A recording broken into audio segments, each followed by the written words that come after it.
Hello guys, welcome back to my channel. तो आज हम सीखने वाले हैं सीएसएस में डोम क्या है, एचटीएमएल में आईडी और क्लास क्या है और सिलेक्टर क्या है। उससे पहले हम सीखने वाले हैं कि एचटीएमएल और सीएसएस में बेसिक डिफरेंस क्या है। तो कल के सेक्शन में मैंने बताया था कि एचटीएमएल हम स्ट्रक्चर और लेआउट, वेबसाइट का जो स्ट्रक्चर है और लेआउट बनाने के लिए हम HTML यूज़ करते हैं। और CSS हम इसलिए यूज़ करते हैं क्योंकि जो HTML के एलिमेंट्स होते हैं हम उसे स्टाइल कर सके। तो आज का सेक्शन स्टार्ट करते हैं। तो हम मेरी लैपटॉप स्क्रीन पर आ चुके हैं, तो मैंने अपनी नोट्स खोल दी है। तो आज के सेक्शन में हम क्रिएट करने वाले हैं हमारी फर्स्ट CSS वेबसाइट। उससे पहले हम सीखने वाला है कि DOM क्या है, व्हाट इज़ DOM। तो DOM stands for Document Object Model. When a page is loaded, the browser create a DOM of the page which is constructed as a tree of objects.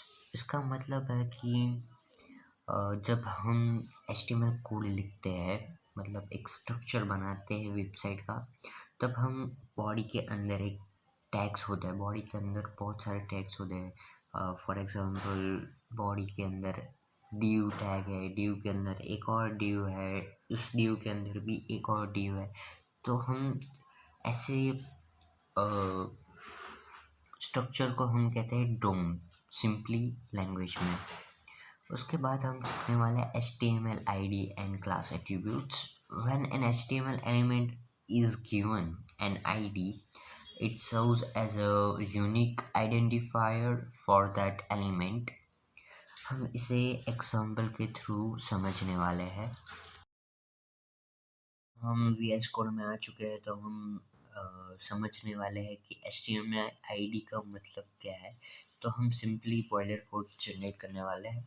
Boiler plate generate करने के बाद हम title में लिखने वाले हैं okay CSS code. उसके बाद हम बॉडी में आने वाले हैं।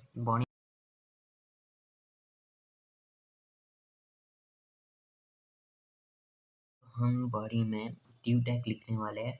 तो सिंपली हम लिखेंगे हैश फर्स्ट।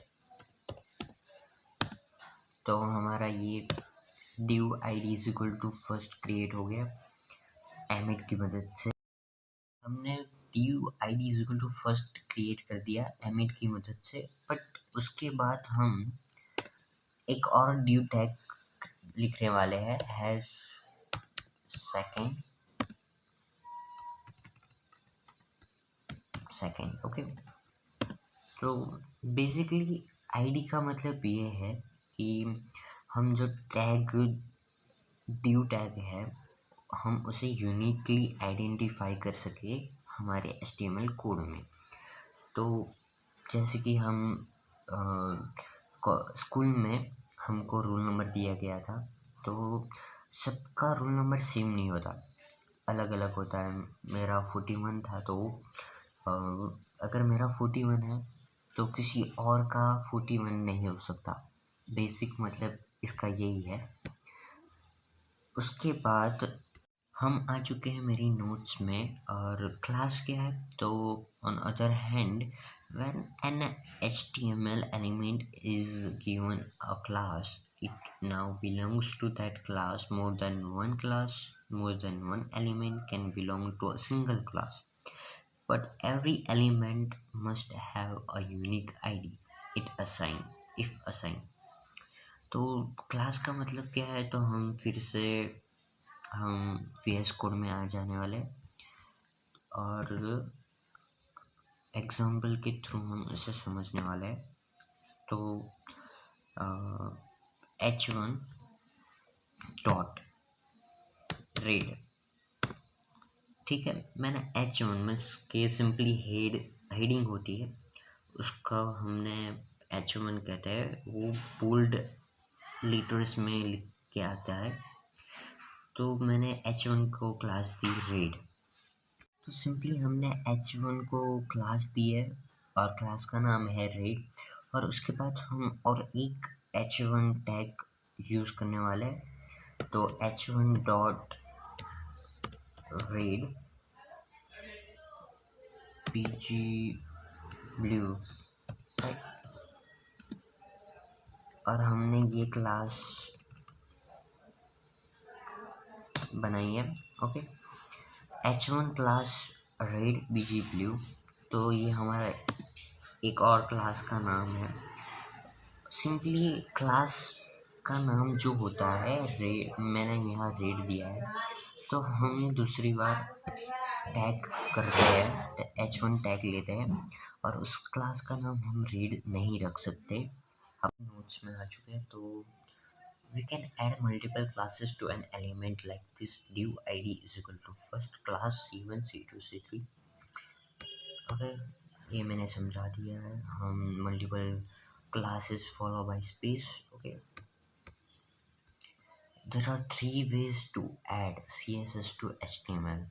कल हमने css को 2 वेज से हमने ऐड किया था html में, तो हम आज तीन फिर से हम सीखने वाले हैं कि हम कैसे ऐड कर सकते हैं css को html में।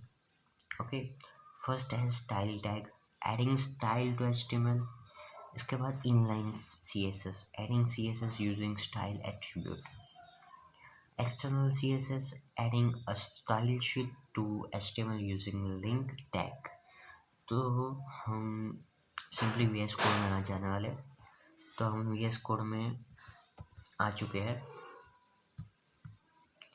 तो मैंने यहाँ लिखा है div id is equal to first, वहाँ हम style is equal to simply background colour,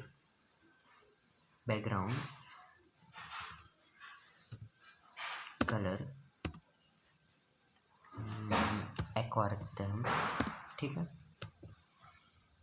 उसके बाद हम ओपन विथ लाइव सर्वर करने वाले हैं।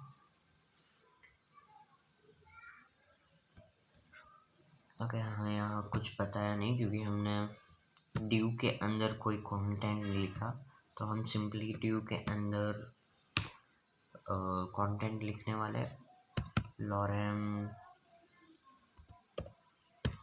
34। ओके, lorem 34 का मतलब है ये एमिड की मदद से कोई भी 34 वर्ड्स होता है वो हमें दे देता है। तो हम simply open with live server करने वाले हैं, तो हमें ये दिखने को मिलेगा बैकग्राउंड कलर एक्वा, ठीक है।